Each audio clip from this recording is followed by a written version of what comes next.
काछे में ऊन्हारो ईंदे ई पीअण जे पाणी जो मसइलो इंतिहाई शिदत इख्तियार करे वरितो आहे।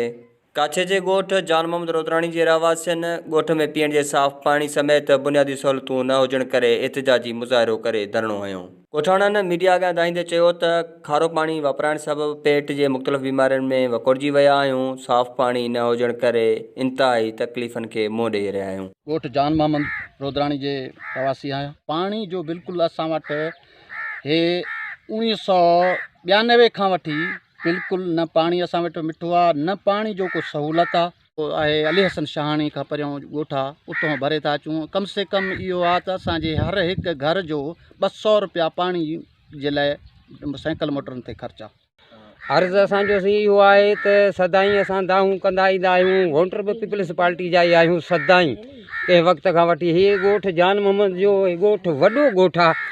हे सम्झो ईअं त हिकिड़ो 4 ॻोठ जेतिरो बराबरि आहे, वॾो नंढो ॻोठ बि न आहे। हिते पाणीअ जे लाइ त असांखे माना कंहिं वक़्त खां वठी तकलीफ़ आहे। ॿियो त इहो खॾनि जो पाणी माल मताब असांजो उतां पीए, असां बि उहो ई पाणी मजबूरनि को ग़रीब माण्हू आहे परे खां त आणे नथो सघे।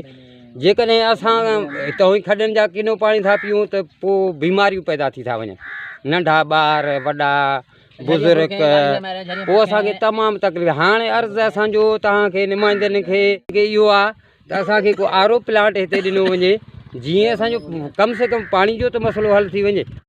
न असां वटि पाणी आहे, जेको नंढा ॿार हींअर पाणी उन्हनि पीतो आहे त उन्हनि खे असां रोज़ु डॉक्टरनि ॾे भॼायूं था त उन्हनि जो सिहत सही नथो रहे। घणनि टाइमनि खां वठी कम से कम 10-15 सालनि वटि असां वटि पाणी पीअण जो कोन्हे।